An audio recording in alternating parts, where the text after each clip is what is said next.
Hello and welcome to the Urge2Podcast Episode 7, a weekly Pokemon podcast where we talk about news with a little bit of other games sprinkled in. I'm Urge2Game. And I'm Psychopath. So, Psychopath, tell everyone, tell the world, how has your Pokemon week been? So my Pokemon week in Pokemon Go was actually pretty good for once. What? I've done some Dynamax adventures recently just because I had a dream that I got the shiny Rayquaza, which of course I haven't yet. So I'm trying to get that. The problem is that earlier today I was doing one and my game crashed. Like it made me take the cartridge out and put it back in. I've never heard of that issue. What? I was actually worried because the game just it froze. It just said, the game closed unexpectedly. So it literally just the entire game crashed. Back me to the home screen. I retried to open it and it said, take the cartridge out and put it back in. I was like, what? Yeah, it worked just fine after that. I don't know. I haven't even taken it out in months, so it doesn't make any sense. Okay. Pokemon Go. Surprisingly enough, during my travels this week, I got a shiny Pikachu out of all things. Wait, what? How many shiny Pikachus do you have already, though? Excluding the original Community Day that we had a long time ago, I've gotten 5 or 6. Huh. And I've gotten 3 of the special event Pikachu. Oh. Like the ones where they're wearing special hats or whatever. Oh, okay. Huh. And then out of all nowhere, last night I got a shiny Sudowoodo. Okay. Gotcha. I don't know. I was just I was just sitting down, relaxing, enjoying myself. I had Pokemon Go open, a Sudowoodo spawn. I clicked on it. I didn't even look at it for a second. I looked over. That's shiny. Okay. Niantic, thank you. But and then of course for Snivy Community Day, I only played about half of it. And I got 5 shiny Snivy. No insane IVs or anything. But okay. What about you, Urge? All right. Well, so Snivy, right? Community Day that just happened. So the majority of the event, I was live streaming Mario Kart 8 Deluxe. And on the stream, I've been checking the Snivies and trying to catch them after we're done racing, before we start the race, in between races, right? And I found one shiny Snivy during the stream. I even showed it on webcam. I mean, one's all that really matters. Yeah, and the funny thing is, I only checked, that was like my 9th Snivy I checked. It wasn't even it was some of the single digits. I just checked a couple Snivies and boom, I got a shiny. It was crazy. Yeah, so I evolved it so it knows, it knows Frenzy Plant, so that's cool. Well, that's always good. Yeah. And I caught a Tornadus Therian form. I did a raid, I think it was like 2 days ago. Something like that. Or 3 days ago. Alright, so somewhere around there. I caught one, so one is all I'm happy with. So regarding Pokemon Sword and Shield, I haven't been doing Dynamax adventures for quite some time. I still want the shiny Tapus, and I do want shiny Ultra Beasts. I just haven't been getting to it though, so but in the Urge2Game Discord server, there are 2 people that go by the name Nidzo and DU. They host shiny raids, and they ask people, "Hey, you don't want to join?" I'm like, "Oh, me, please, hello, thank you, yes." And so I've caught a couple shinies in the past week. One of them, DU was hosting a shiny Larvesta raid. So I caught one, I caught 2. Well, I want to evolve one into Volcarona, just to have, trying to get a shiny living Pokedex, if possible. God. It's quite the monumental task. But DU and Neves are very kind people, who let us know when they're hosting. They're kind. They're generous. Nice. I highly recommend joining in whenever they host. So, do they post that in the Discord? Yeah, in the Pokemon channel, in the Urge2 Discord server. All right, I'm gonna have to start monitoring that more. Set alerts for that. So, yeah. Well, not just okay. So, yeah, I have a shiny Larvesta. And at some point, I don't know if it was it.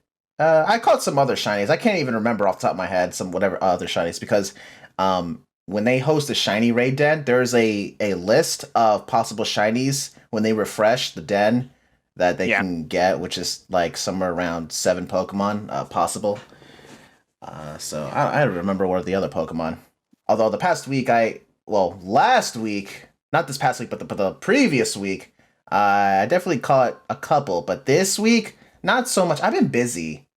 I've been busy doing other things outside of playing Pokemon. So unfortunately, couldn't keep up with DU or Nizo's shiny raids. But yeah, I definitely recommend checking it out. So, what else? Oh yeah, Pokemon Masters EX.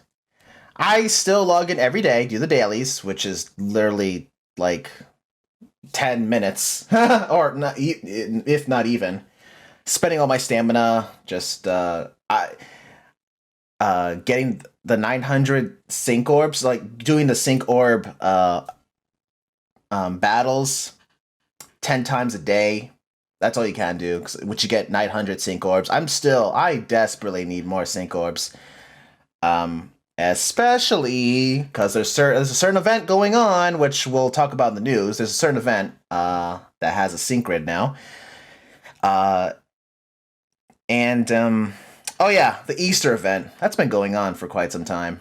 There's a new event going on, but I'm still on the previous event. The Easter event, I'm trying to get these eggs at their currency.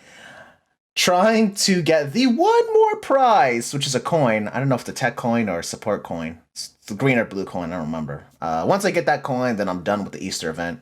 I think it ends in a couple days. I know I'll get it eventually. But dang, it's that moment.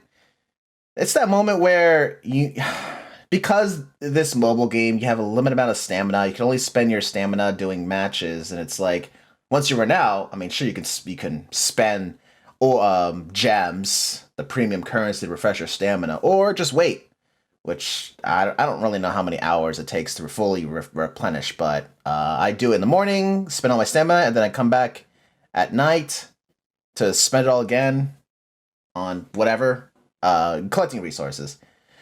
I just want to get a lot more of those theme skills, and it would be great if we could get more sync cards. Anyway, so, oh yeah, I beat the Unova League, so that's cool.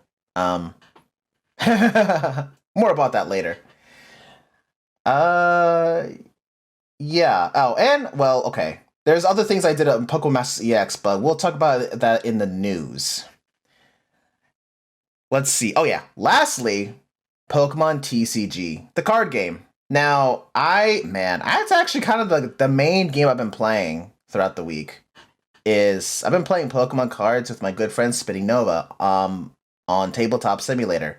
We still make some more decks, test them out, make some adjustments if needed. It's just us two playing each other. There's no online matchmaking, so we're just having fun. We have I think I have like 15 decks now. So same with her. Jiminy. Yeah. So, gosh, I made, okay, I don't know, so, I don't know if people are gonna shake their heads when I say this, but the deck I recently made is the Mad Party deck. Oh, yeah. So what it is, Mad Party is an attack, does 20 damage times the number of Pokemon, in the discard pile that has the same move as you, Mad Party. And there's like 4 Pokemon cards with that move. So I tried to go through on turn 1 or 2 if I, don't get first. I keep spending my cards, drawing cards to just to discard a bunch of cards and Pokemon, trying to thin out my deck as much as possible to the point where I'm at the single digits on like turn 2 or 3. Depends. My goodness. Yeah. It's not. And it's funny because all you need is just one double colorless energy card to attack. Yeah, that's pretty cool. And I still love the Mega Rayquaza EX deck, which you do so much in turn 1 or 2. So that was one of the questions. So we had an off conversation of or a side conversation about like a Gengar deck that you sent me, and I've actually been working to build a deck like that. I didn't, I looked at some of the cards that person put in the video, and I'm making a couple changes for my own personal preferences. But one of the things I've kind of deterred away from a lot of the decks that I've built. Well, I wouldn't say a lot. For the few decks that I've built, I don't really put the EX or the VMAX or whatever, those types of cards in there, because if I lose it, you get 2 or 3 prize cards depending on if it's just V or VMAX. Do you think it's actually worth it to put in those cards in some or most cases, or does it depend on how you've built the deck? It's always a risk when you put it down. The thing is, the reason you would even there are certain Pokemon cards that are, whether it's G, X, or V, that you only want to use them for their ability to draw cards. Yeah. Like Dedenne GX, the whole point is just to get rid of your hand and draw 6 cards. That's it. Sure, it does become a liability on the bench, and the person can just play boss's orders to drag out the Pokemon to knock it out. But it's always a liability no matter what deck you run. So it's in my opinion, it's still worth it though. Because if you can get it like turn 1 or turn 2, those first 2 turns, turns are crucial. You want to get your Pokemon up and ready to attack immediately. So, by whatever means necessary. Of course, it's still the luck of the draw. Huh? Well, the biggest thing about it is if you look at a lot of these, VMAX and V Pokemon or whatever letter they are, depending on the set that you open it, like they're all basic Pokemon, so they're like there's no evolutions, there's no weighting of that. So exactly, that was my biggest fear, about using them, is that they're very they're somewhat easy to summon onto the field, but it's just my only worry is because I've seen some of your tactics when I've watched you, or you and I have done it together, that I feel like you're gonna just be like, haha, I win. Oh my gosh. Like I'm gonna build a whole deck just around V cards and just end up screwing myself over. Oh my gosh. Well, but that's the trade-off, right? Because it costs 2 prizes. Yes, it has more HP. Yes, it's a basic Pokemon. Yes, it does a lot of damage. Especially when you compare it to a stage 2 card that requires more effort. And it takes up more space in your deck, right? Because there's multiple evolutions. You may also need rare candy. It's just easy, whether it's EX, GX, or V. It's just easy. But that's the meta, is that the whole point of the game is to really get your Pokemon up and running to attack immediately. Turn 1, turn 2. Turn 1 you can't attack like if you go first, but like turn 1 if you go second. So. It comes down to it. You gotta smack them first. But yeah, fair enough. But that is the compensation is 2 prize cards. It's so the funny thing is my Mega Rayquaza EX, it does a lot of damage. It does like over 200 damage. If you compare, so Zacian V, so this is okay for the listeners out there. I mentioned I got into Pokemon TCG and Tabletop Simulator like 2 weeks ago. Something like that. 3 weeks ago? Anyway. I've been making old decks. Decks are like 5 years old. During the black and white days and like the beginning X and Y days. That's where I played the most and collected cards. But then I stopped after Steam Siege, I believe? Or before Steam Siege. I think it was after Roaring Sky. No, Primal Clash? I think Primal Clash was the last one I got into because that one had Mega Mewtwo X. Yeah, that was the last one I got into. So I wanted to I remade all my old decks, but put in some modern cards, trainer cards, try to get them better. But now I'm slowly looking at the actual V Pokemon. I took a look at Zacian, right? Because my next thought is I kind of want to make a deck built around the box art Pokemon, the mascots of Sword and Shield, Zamazenta and Zacian, and Eternatus, the third legendary, right? I kind of want to just because you only want to do it because Spinning Nova whooped your butt. What? Okay. Eternatus deck. All right. First of all, that Eternatus deck is no joke powerful. I'm not gonna lie, it is strong, but she has an even more powerful deck. What? Yes, and I feel like it's easier to set up, and it's Cramorant. Oh my gosh. So what is she? So I may have to ask her. We may even have to bring her on for like 5 minutes next week so she can explain to me where is she getting all this Pokemon TCG knowledge? Is she like does Internet? I mean, same with me. No. Her dad works for the Pokemon card printing company. I feel like that.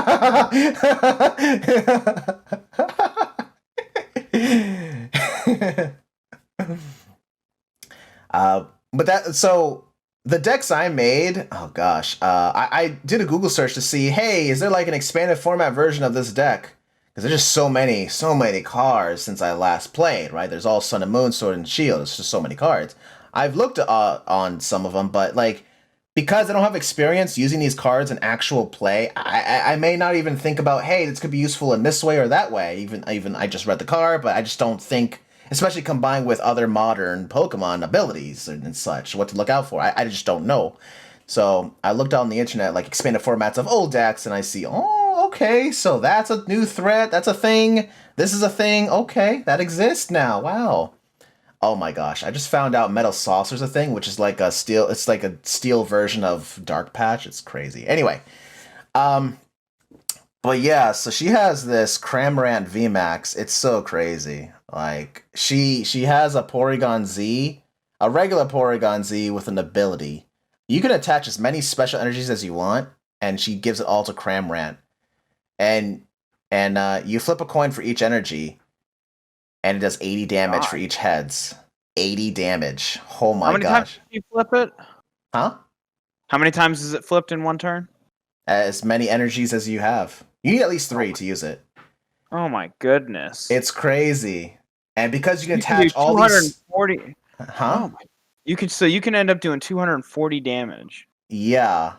But here's the thing. Because Porygon Z's ability, you can attach as many... I saw... What was it? The most I saw she had was like 8 or 9 energies. Or... It was like...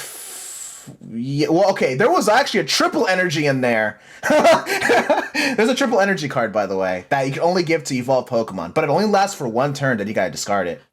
But, like, she would attach it against my Mega Pokemon, my Mega Pokemon EX, or like Tag Team GX Pokemon, just to make sure to knock it out, because she knows it's the biggest threat. I'm like, yee! And I gotta pray to the RNG gods. Hope that she flips tails a lot, but then again, she has a stadium card to reflip all those coins. So, yeah, sounds like she's hacking. It's crazy, these modern Pokemon cards. I'm still in the past on EX cards. I'm like, dude, what? These VMAX though, they're over 300 HP. It's crazy. I just want to go back to the base set, the simple times. Well, I don't know. Base set was still pretty crazy because computer search was a thing. And I know, but I'm just talking about like nowadays computer search. Yeah, it's a broken card, but at the same point, there's so many other broken cards in this game.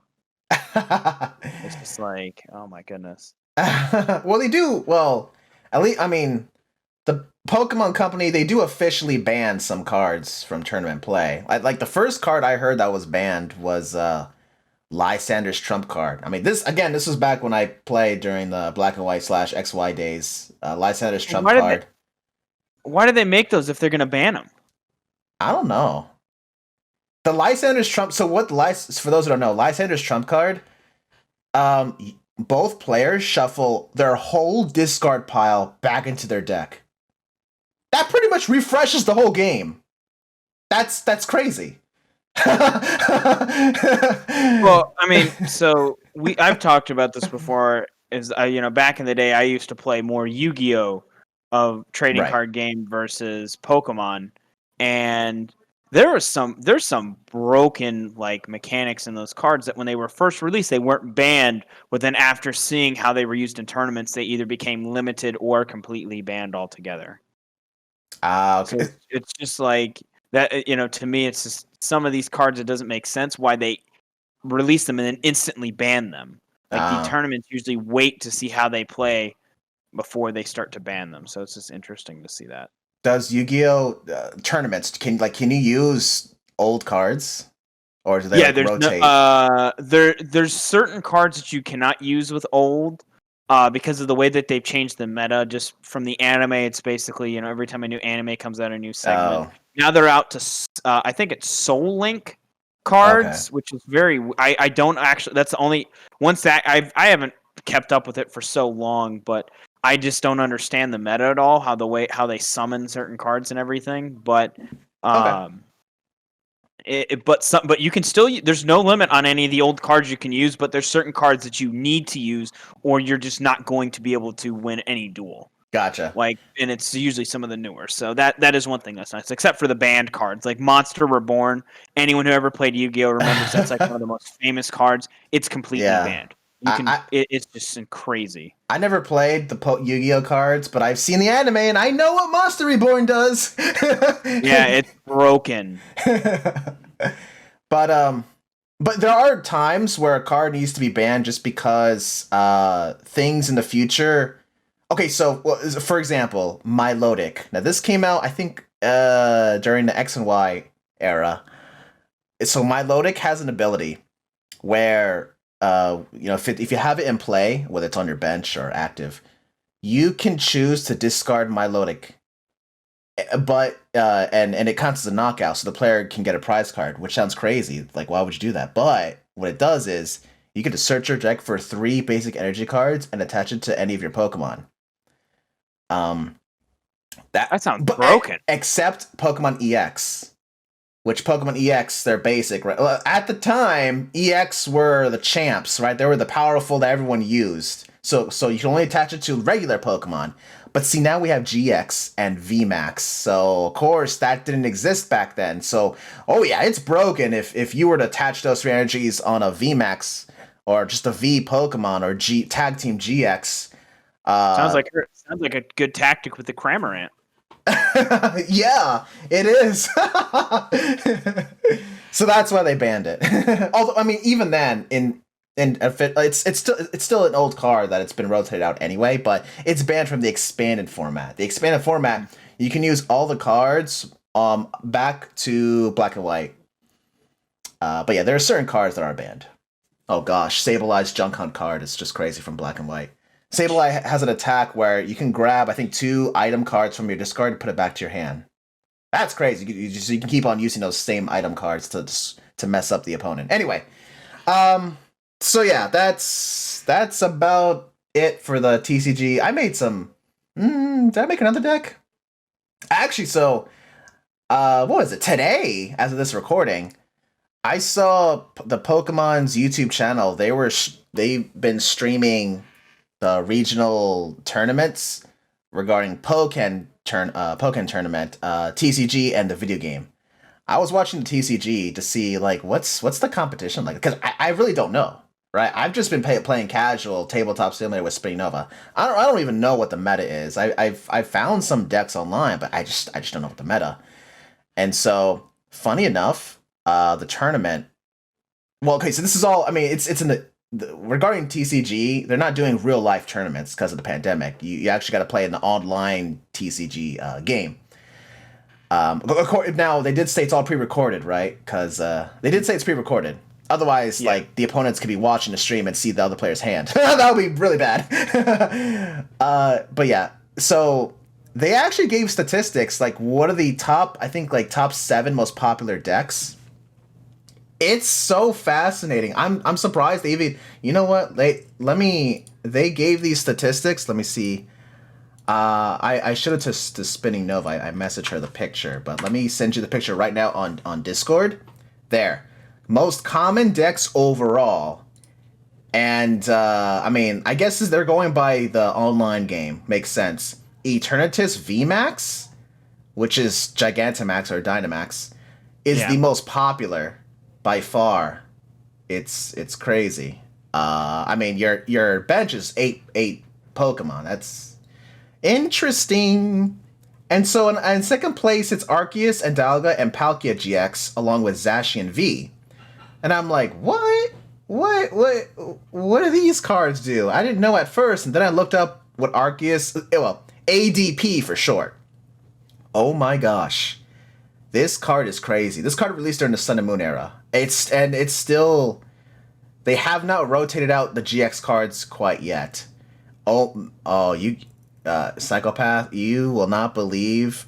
Okay, can you imagine what kind of a godly card has Arceus, Dalga, and Palkia all in one? Like, can you imagine the gods of time, space, and the god himself all in one card?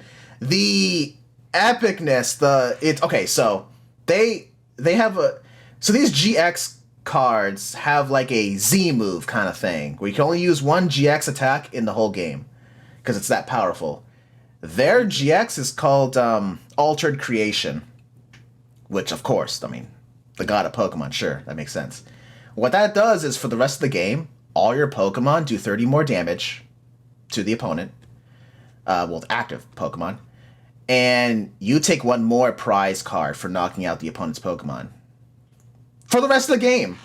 And you can get this on your first turn if you go second, if you get the right cards. All it takes is 2 energies. That's crazy. And if we're talking about expanded format, you just need 1 double dragon energy. But anyway, that's pretty powerful. Of course, you can choose Pokemon Ranger trainer cards to cancel it out completely. But that's interesting. And so then, and Arceus, so they also have an attack to grab 3 energies from the deck and put it to one of your bench Pokemon, which is Zacian, which does 230 damage with just 3 energies. It's crazy. So interesting meta we have. All right. I can't wait to see the new decks though that are coming out in a couple months. Oh yeah, actually, so I didn't realize this, but Cerebi.net already has the list of those cards. I remember. I think I sent you the link. It's called Matchless Fighter, and it has the Galarian Bird Trio as well. Oh, the Galarian Bird art looks amazing. It does, in my opinion. It does look cool, and Galarian Zapdos, dude, he is like a counter, so to speak, to the V Pokemon because he does a lot of damage, but his ability is for each V card that the opponent has on the bench, he requires 1 less energy. I mean, I guess counter's not the right word, but he benefits the popularity of V cards everywhere. So that's cool. And he's a fighting type. Which, which dark Pokemon are weak to, by the way. Which is, I mean, since Eternatus is the most popular deck, it's safe to say, okay, you need a fighting type to target that weakness, you know? I'm just excited to see the meta behind them. Unfortunately, looking through that, there's no Gengar still, there's not like even Machamp. Like there's a ton of cards that aren't still in here that have Gigantamax, which is sad face for me. I don't even think there's a Hatterene. There is there is a regular Hatterene, but there's no V Hatterene. Because they've had Grimmsnarl. They have done that. A shiny version too. I probably should build a deck around that. Yeah. I love the full art, especially trainer cards. I like seeing the humans. It's really cool, and all the poses they do. It's amazing. But yeah. Oh gosh, VMAX Blaziken. That's cool. Yeah, I'm gonna wait to see everything because of course it's not really fully translated. Yeah.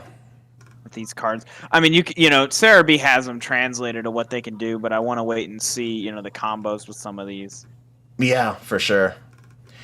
Some of the decks I've found on the internet, some of them are from Japan, so they already have included some of these cards, like that Galarian Zapdos V I mentioned. I remember it was in some deck list, a Japanese deck list, which I could see why it was in there. It's pretty cool. All right. But the thing is, there's no Calyrex in here. What? Okay, so I remember this has happened before in the past where not all cards... See, just because this whole matchless fighter exists in Japan, we may not get all these cards, or they may split them. They may put them here and there on... It's not guaranteed we'll get all of these in the, Chilling Reign that the West will get. Yeah. So we'll see what we do get, and I guess maybe potentially what... I don't know if the West ever has gotten Pokemon cards that's not been released in Japan yet. I mean, in recent years. I mean, I'm not talking about like 20 years ago. I'm sure that's a thing. But yeah, we'll see. I'm curious what Calyrex does. But they're still continuing with the Single Strike and Rapid Strike kind of concept. Formats, Yeah. Which is cool. I'm glad it's just not a one and done deal with that set. Yeah. All right. Let's head on to the news. So, not much news this week. Well, there's some news regarding Pokemon Cafe, but we don't play Pokemon Cafe, so we're not going to cover that stuff. Oh my gosh. So Pokemon Sword and Shield. There's a new mystery gift code to redeem. Nice. And it's for 1 Dream Ball. Now, a Dream Ball is really hard to get because you got to get it from the ball guy at random after beating the Pokemon League? You mean I thought it was the Star Tournament? Yeah, there you go. Yeah. You get 1 random item. Cross your fingers with a Dream Ball. Anyway, but here's your guaranteed code for a Dream Ball, and it is Dream B1G. Well, B1G for big. I don't know why it's a 1. PC3. So Dream B1G PC3. That's for a Dream Ball. You know why they do the 1? Oh, to not get confused with the I and the yeah. One. Yeah. So Nintendo's basically removed. They've kept all the numbers, but any number that's very close to a letter, they've removed them. Like there's no E, that's why there's a 3 there. Yeah, and there's like no O, but there's a 0. Yeah. Yeah. Thankfully, Nintendo was smart enough to do that for Animal Crossing because that would have been a nightmare. Oh yeah. But yeah, a Dream Ball. Which, okay, I'm gonna have to. I don't know. Well, I have a little gripe with the Dream Ball, even existing in Sword and Shield. The fact that it's obtainable. This is weird because before Sword and Shield, the Dream Ball was never obtainable. You could only get... So during Black and White, there was this Dream World. You have to log into the Pokemon website, and so on your DS in Pokemon Black and White, you would go to sleep, you would send a Pokemon to the Dream World game link, right? And when you log into the computer, you can see your Pokemon that's in a Dream World, and you can play all these mini games and such. You can collect berries and get items. They get transferred back to the DS, which is cool. You could also catch Pokemon, have it transferred to the DS. But the thing is, that was when they introduced hidden abilities. You had to get the hidden ability Pokemon from the PC. So I have like 20 Pokemon I've captured on PC, the Black and White, and I transferred it all the way to Pokemon Home. They're all in Dream Balls, and it says they're from the Unova region as proof. But now anyone can get a Dream Ball in Sword and Shield. It used to be a sign of rarity. Like, dude, you got that Pokemon from the dream world. Which, by the way, you can I mean, obviously it's black and white. You can no longer go to the dream world. They shut that down years ago. So I kind of actually have rare Pokemon, even though it's like a Caterpie, Aerodactyl, Pidgey, I think. Gen 1 Pokemon mostly, but it's like Pokemon that people don't really care about. I think I got a Ponyta, regular Ponyta. So, yeah. They're super rare. They really are. You can't get them anymore, but anyway, so it is what it is. Dream Ball's a thing. At least it's really rare to get. So anyway, that's for Pokemon Sword and Shield. Moving on, Pokemon Masters EX. So, Pokemon. So the Champion Stadium, the Unova League, is finally here. You get to challenge the Elite Four from the Unova region. Alder is the champion. So we spoke about this last week, where the first week is Alder as a champion, the next week is Iris, and they're going to swap back and forth. Now, I already beat the Unova League in the Champion Stadium. So, yeah, I was able to get the resources necessary to 6-star my Skyla. Finally. Holy cow. It's been a long time coming. And I forgot when they refresh it. I'll definitely be challenging it. They refresh it next. I forgot. Yeah, I don't know what day they refresh it, but I'll also make sure to take them on each week. I try. It's hard. All right. Next is Chapter 28. Story is released. Look, I don't play a lot of mobile games, but I don't know what mobile game people actually care about the story. I really don't care about the story of Pokemon Masters EX. It's always a tournament. Yeah, that this island exists to gather all the trainers from around the world. I mean, yeah, it's always a tournament, so yeah.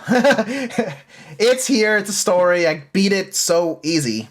And then I beat on hard mode, which is easy. Wow. I mean, I used Red's Charizard, which is fully powered up, so it's 6-star. And kind of just beat a bunch of stuff in the game.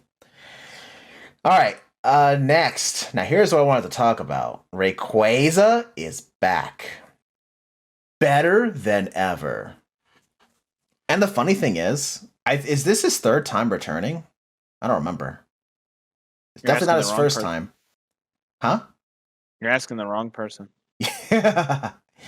But the weird thing is, they actually included his new music for fighting Rayquaza. This wasn't here when he first appeared. It's a really cool remix. I like it. I think I sent it to you on Discord, right, Psychopath? Yeah, I sent it to you. Yes. I don't know if you listened to it, but it's pretty cool. It's a different take. So they added, finally, Rayquaza has a sync grid. So if you have the sync orbs, you can unlock various abilities, skills. But you can't unlock all of them, but you gotta choose wisely what you unlock. You can always change your mind, but it's just you gotta pick and choose carefully.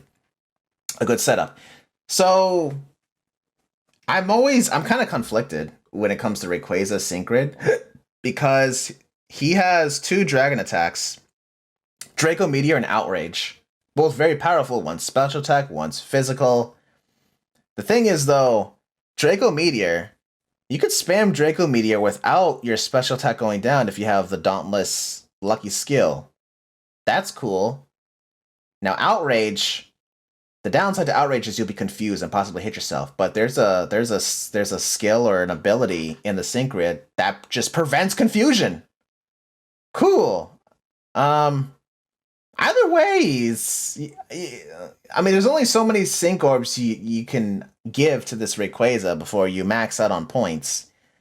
I'm kind of conflicted which one to go with, Outrage or Draco Meteor, because you don't really want to go for both, because it's like, I mean, you could just spam one and put the other points to, like, I don't know, I guess boosting its stats. Anyway, I'm glad the Syncred's finally here. Now, where's that Mewtwo Syncred? Mewtwo was the first legendary to be in Pokemon Masters EX, and I'm like, what? Almost all the Pokemon have a Syncred. We're almost done completing all the old Pokemon, but even then, there's already a lot of Pokemon that have existed from day one that have a Syncred, but yeah, Mewtwo kind of doesn't. I don't know, especially Rayquaza. Like, what? He wasn't the first. I don't know. That's just a little gripe I have. I only say this because Mewtwo is one of my favorite Pokemon. All right, next. Training Rally has started. And it will be around until April 15th. The Training Rally, so 50% increase to rewards regarding the Level Up Arena, Cap Unlock Arena, and the Theme Skills arenas or areas. This is cool for those who are trying to play catch up. Get all the level up your Pokemon as fast as possible and unlock their level caps. But what I just really wish they would increase the rewards for Sync Orbs. Why don't they include Sync Orbs? Oh. Oh, man. Well.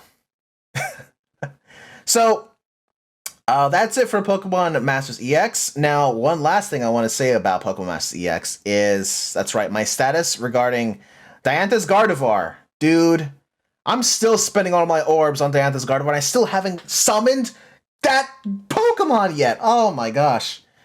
DNA, what's going on? Pokemon Company, what am I doing wrong? Reggie Fils-Aimé, please. I know he's not part of it. Man, I still haven't gotten Gardevoir. What is going on here? I've already sunk in, like, surely by now, like, I think off the top of my head, I'm like 30,000 Sync Orbs? I mean, 30,000 gems at this point? My goodness. Something like that. Now, there is... You get scout points when you summon. And if you get 400 scout points, you get to pick one Pokemon you can get for free. I think I'm at like 250 scout points out of 400. I'm only like a little more than halfway there. There's no way. No way I could reach 400 by the time it goes away. I don't really know what... I think it goes away April 20 something. There's no way I can get like 20,000 gems in that time to reach that 400. Even then, that's pretty ridiculous. That I've never had this hard of a time summoning a person I wanted. It's pretty crazy. Of course, it had to be my favorite Pokemon. This whole scenario is happening.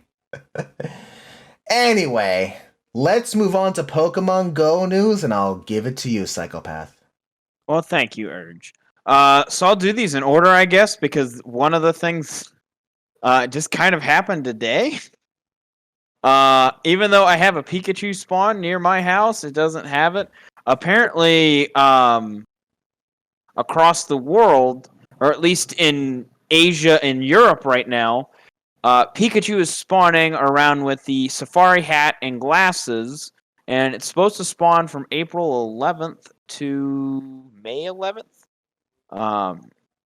So I don't know. This is a re-release though, right? Like this, I remember I caught this. I don't know if it was last year. No, it's like 2 years ago or something, or something like that. It's a return. A re-release. Yeah. Let me see. Okay. I'm actually logging in right now on my Pokemon Go game. Well, I don't see any Pikachus around. But yeah, interesting. Okay. Again, none are spawning near me yet, so I don't know how truthful that is, if they may have taken it away. Apparently, people... so I have 6 shiny Pikachu. I have 2 normal ones, which one of them actually was caught. Actually, what? Oh, no, one of them I've evolved into a Raichu, so I've technically had 7. One of them I caught this past week, as I mentioned. The other one was from the Pokemon Kanto tour. And then I have a Pikachu with the Whalmer bag and like a sun hat. When did this come out? Oh, I have that one too. This one was came out in December. Then I got one with the like spring flower crown from last year, and actually I caught it on 4/9/20. So there's that. Then I caught one, the Pikachu Halloween, and then I also have the Pikachu with like the weird like thunder hat, the black thunder hat that released back in 2018. I don't know what that one was for again. Yeah, I have that too. So I have that. So be on the outlook for that. I'm not too excited about it. I mean, if I get a shiny, woohoo.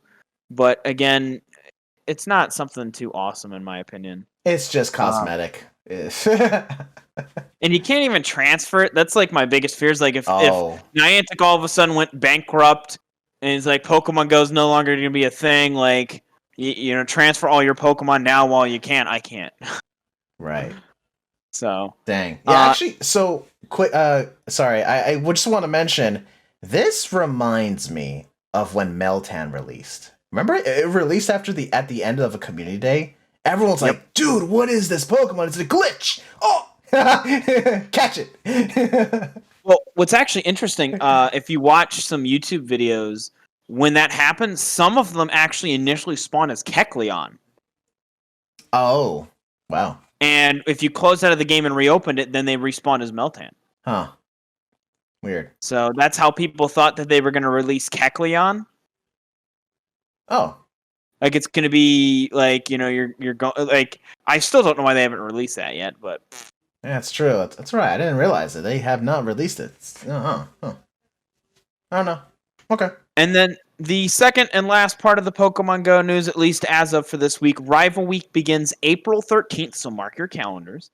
Nice. And this includes Skrelp and Clauncher, first being available now through field research, which I'd have to say the only thing I don't like about this is I hate when Pokemon are exclusive to field research. Oh, well, they're also going to be spawning in the wild.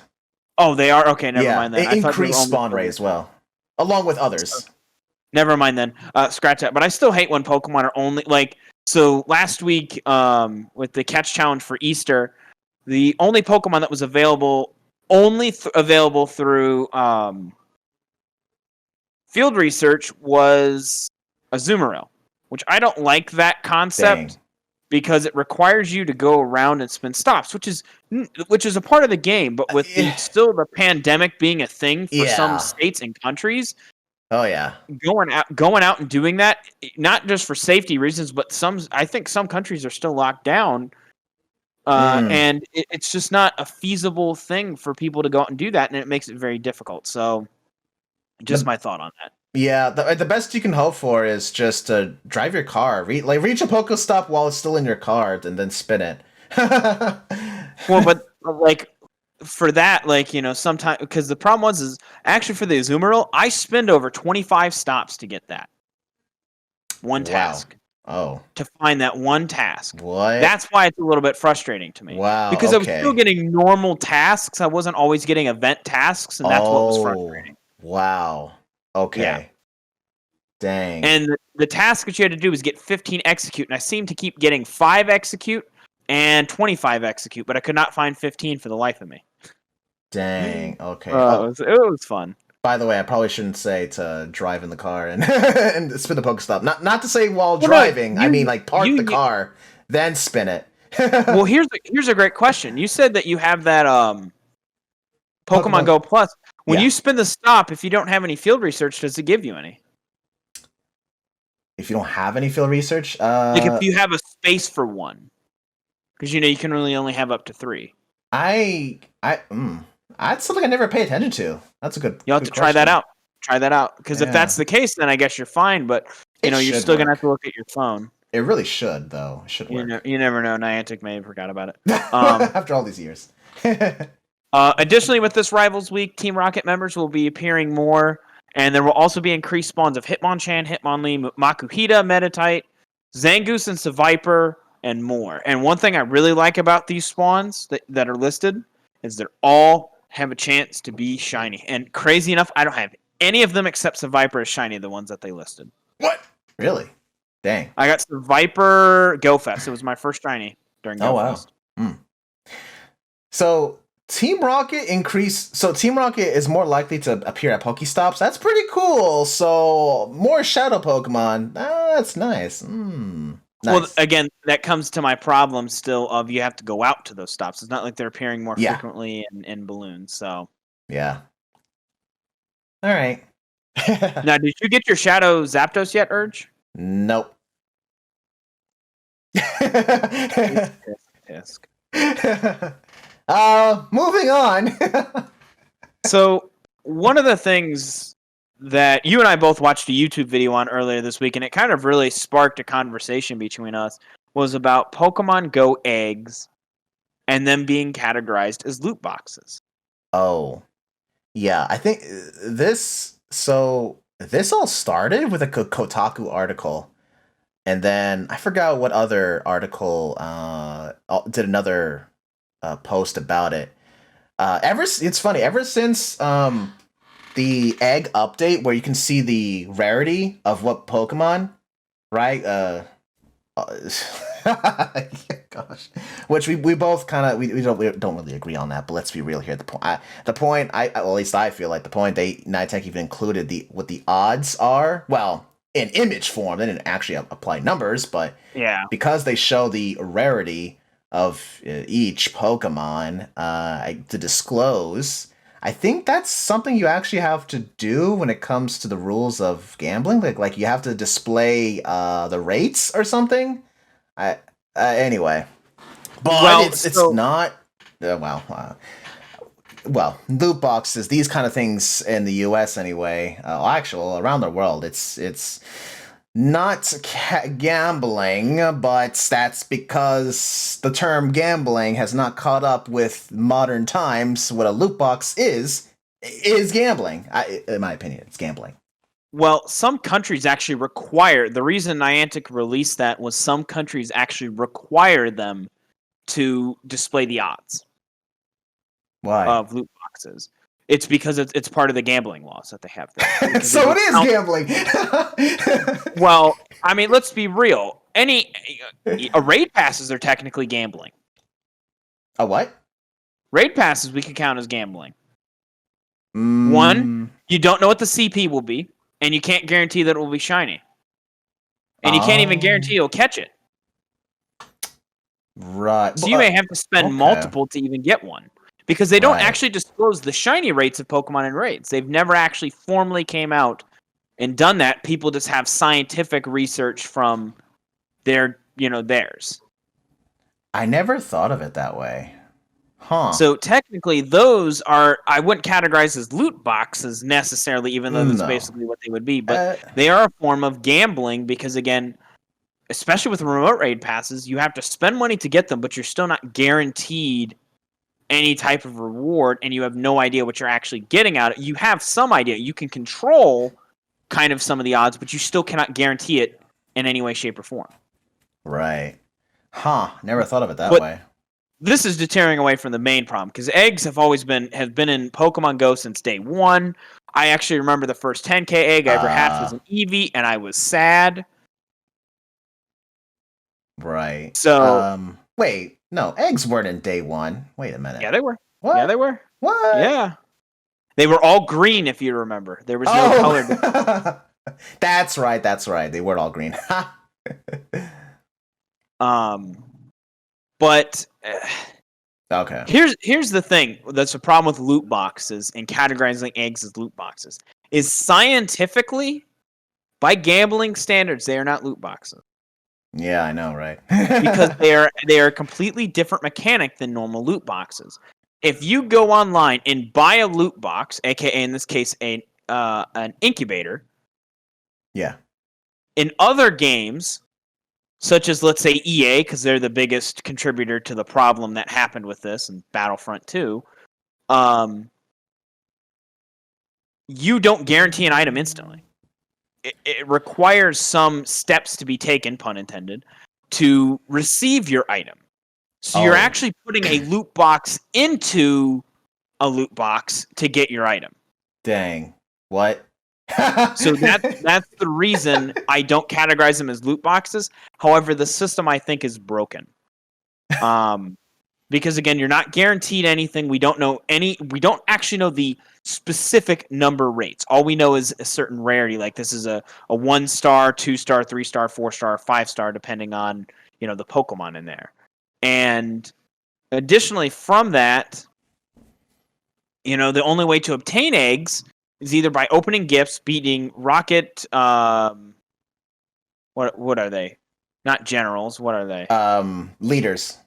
Rocket leaders or spinning Pokestops. Yeah. So you can't even you can't even really, pick an egg. And the one thing I really hate that I wish they would add, if anything, if they don't give us an extra loot box, not loot box. If they don't give us an extra permanent incubator, please allow us to delete eggs. I'm tired of I hate the reason I haven't opened up your gift Urge and I haven't opened up gifts in weeks is because I haven't really I forget to spin a Pokestop or I hatch an egg. I don't want a 7K egg. I hate them. There's nothing valuable in them unless they're doing a special event. It's just really like a lowland Pokemon, a baby Pokemon. I don't want that. Well, now I feel offended you don't like my gift. Huh. Kidding. All right. But it's just I want to collect 12-kilometer eggs, but they take so long to hatch. And again, we still only have one permanent, and we've even discussed this before. At level 40, they should give you another one, and at level 50, they should give you another permanent incubator. That would be nice, but then again, I guess Niantic's mindset is if you stuck around this long, then surely you like how it is, and you'll spend money. Wink, wink. Not you. I know. I definitely no. But it just it doesn't make sense to me. There's no reward at all for reaching level 40. There's no reward for reaching level 50. I don't get why all these YouTubers I'm the first to level 50. Woohoo! Are you gonna put that on a resume? I don't know. Yes. I don't know who's gonna be impressed by that. Put that on your Tinder profile. My goodness. Oh, on your dating profile. I was the first level 50. OMG, yes. Oh, clearly. My goodness. Well, okay, so, man, it really bugs me how loot boxes have ruined games, in my opinion, and it's unfortunate. Yeah. It's in Pokemon Go. Well, I mean, it's free to play. They got to make money somehow, but at the same time, this is why I'd rather buy games than play a free to play, because there's always a catch. There's always you can never really do everything you want to do for free. But here's the thing: so egg hatching.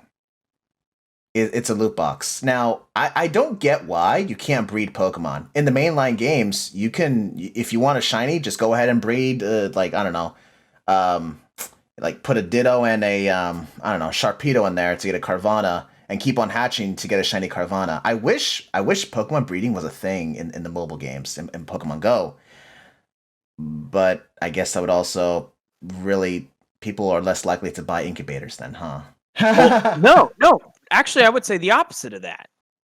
Because people would want to hatch those eggs. That was going to be my question. If breeding was actually in the game, if you could put a Ditto and whatever other Pokemon in there, would you buy incubators to breed those eggs more quickly? Wow, you're right. You're right. Now, the question, though, that would come from that is would they need to create an additional egg type for breeding? Because, of course, we already have 5 different types of egg. Yeah, 5. 2-kilometer, 5-kilometer, 7-kilometer, 10-kilometer, and 12-kilometer eggs. Would we need to get another type of egg to do that, or would it be the type of Pokemon? Because if so, a lot of people would basically just breed the 2-kilometer eggs and boom. Yeah, it would be great if it was its own separate slot of eggs you've bred yourself. But then, what would be the distance? You think? Because again, you could try to breed a Pidgey or a Gibble. Would they be the same distance? I would assume they would be different, just like the mainline games. Of course, it takes more time to hatch a Gibble. Just like there's 2K and 10-kilometer eggs in Pokemon Go, for sure. I mean, that's the trade-off, right? For a better CP Pokemon, I feel like that makes more sense. I don't mind that, as long as it's just what you're getting, especially for as hard as it is to find Noibat or Gibble or Dino or Dino. I don't know how you pronounce it. Trade with a friend. Hey, thank you for that extra Gibble you have, so I can finally breed Gibbles and get more candy. But that's kind of, I don't know if Niantic would like that. If Well, this is our way of farming candies of specific Pokemon. Well, that would actually be my point to that. I don't think you should be able to farm candies. They wouldn't produce any candies. It would just be because you've already caught the Pokemon. That's it. Huh? Good point. That's cool. And I additionally, wouldn't like it, but makes on a business standpoint that does they could do that. Yeah. And additionally, you cannot breed regional Pokemon. Because I know for a fact, people would do that and sell them. Yeah. But the best part about it, though, is like with the Noibats, like you could keep breeding to get a better Noibat, or you could even trade it and try to get a lucky trade or so on to even get a lucky Noibat. Because I know, back before they've had Dano events, I've never found a Dano in the wild. Never. Gibble, never found one in the wild. Only have gotten it through raids or community day. Not community day. Pokemon Go Fest. So it would be the only problem with that, I think, that would also happen is that it would flood the game. Everyone would basically complete the Pokedex so quickly. Right. Oh, yeah. But that's the thing. Like, that sounds great for us, the players, to get a lot of accomplishing done with the time we put in. Just like the mainline games, you got to do what you got to do to get what you want. At least you know what you need to do. But at the same time, from a business standpoint, you want the player to keep on playing. You don't want the player to get everything so quick. Well, my biggest problem still is that with breeding comes out, we would need a way to delete eggs. Because I know I would spin a Pokestop and accidentally get an egg and hate myself. Yeah. I doubt Niantic is gonna have a way to delete eggs just because they would want us to buy incubators.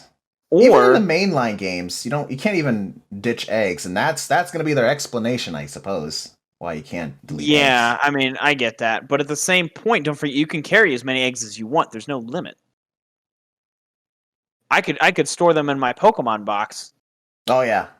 And keep going until I'm out of Pokemon storage space. Yeah, it would be great if we had a lot of storage for eggs, but that's why we don't have much storage, because they want us to buy incubators. It's all just psychology. I mean, well, not psychology, but just I heard this on the internet. It's creating a problem and selling us the solution.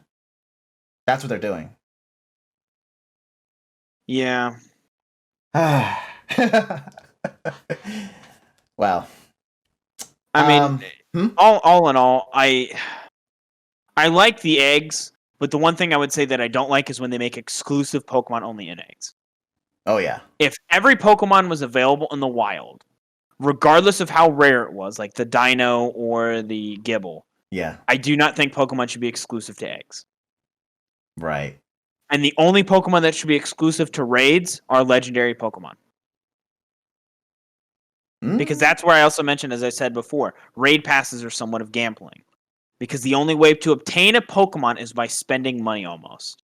Yes, you get a free raid pass. Yes, you have a free egg incubator, but that only takes you so far in a day. Yeah, I hear ya. Again, I never thought of it that way, as raids being gambling. Huh.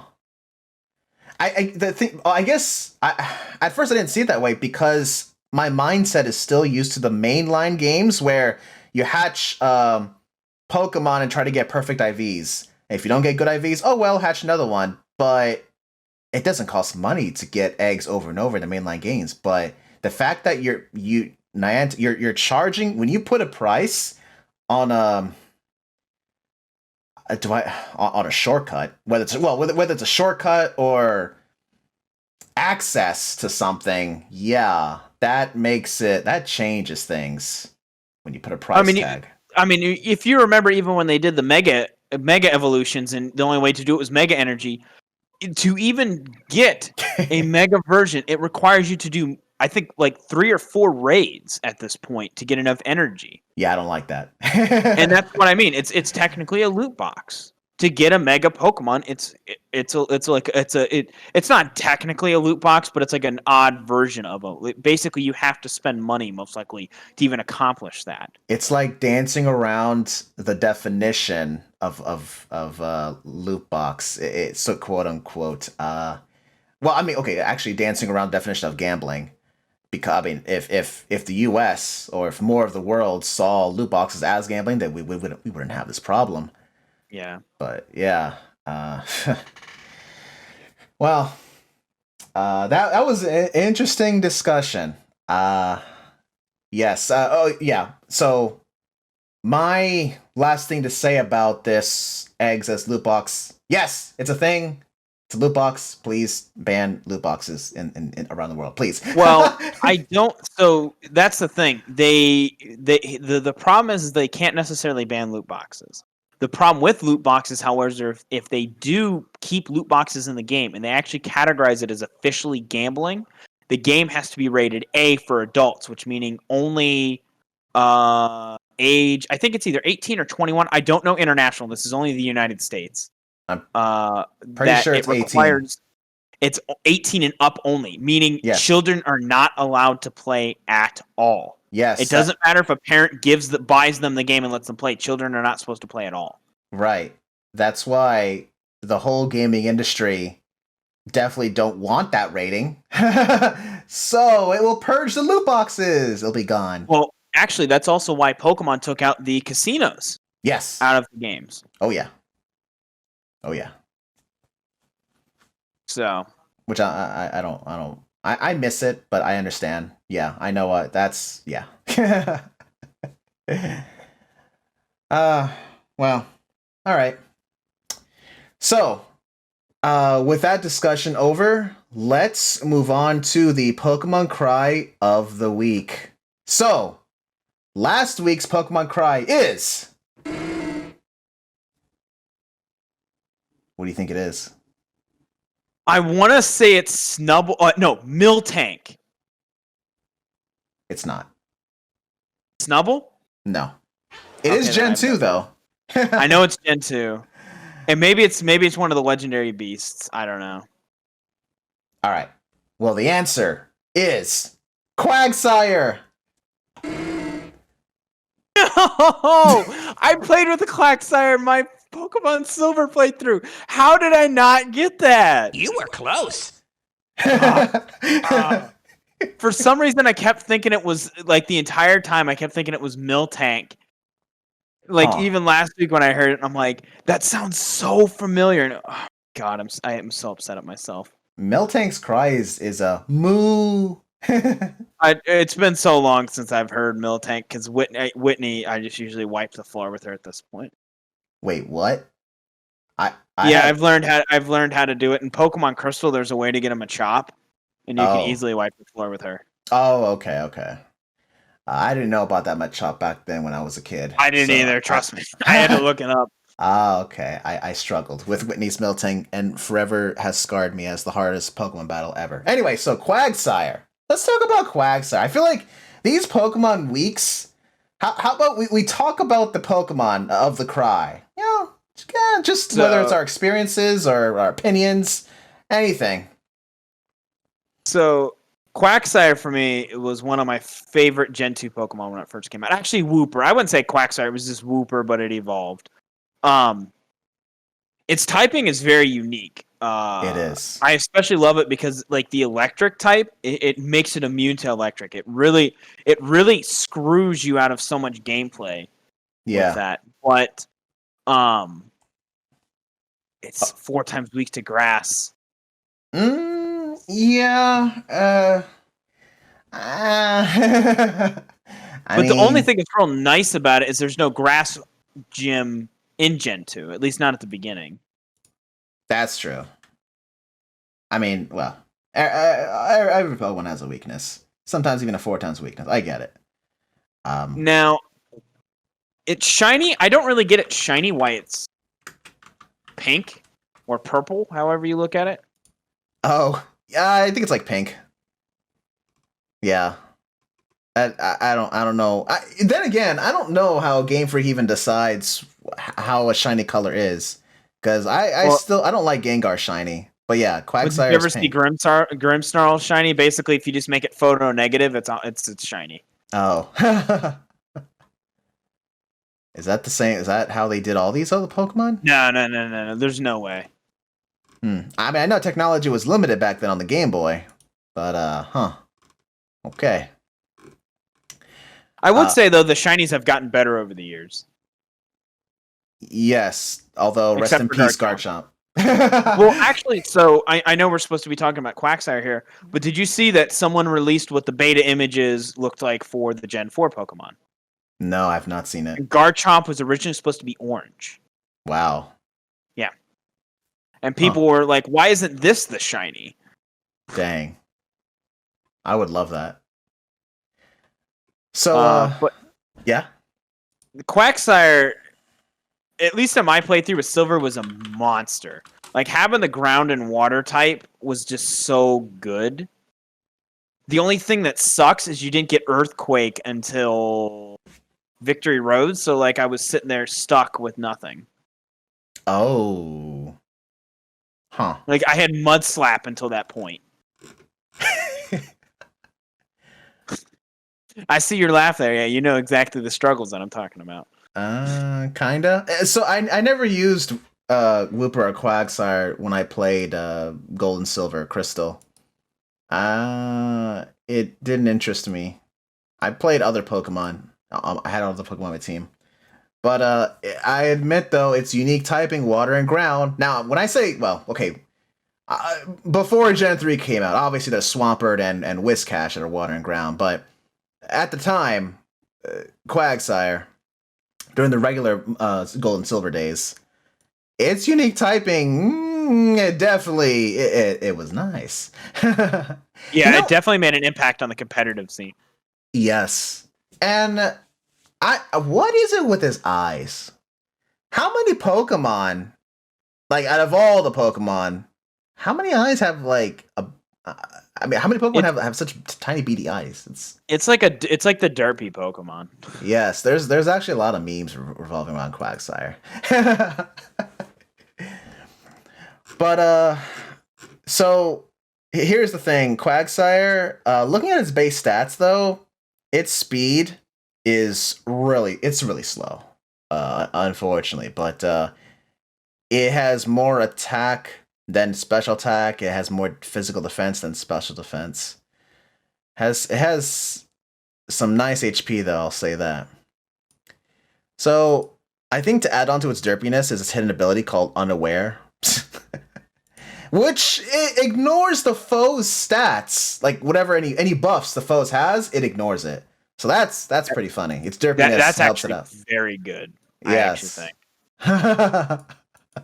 But it can also hurt it too, because of course if it uses something like, Mud Slap and it lowers this Pokemon's speed or special defense necessarily, basically it's going to ignore that, which is it can help it but also hinder it. Right. Well, I barely have much experience using Quagsire, so I kind of don't have a whole lot to say about this Pokemon, actually. Huh. Okay, well, let's move on to the new Pokemon Cry of the Week. Here we go! So, we'll reveal that next week. Now then, if you wish to send us any Pokemon questions, feel free to send it in via our email address, which is urge2podcast@gmail.com. You can leave a comment in the YouTube version of this. This will be a YouTube video for our listeners out there. Thank you so much for listening. Stay safe and have a nice day. Bye.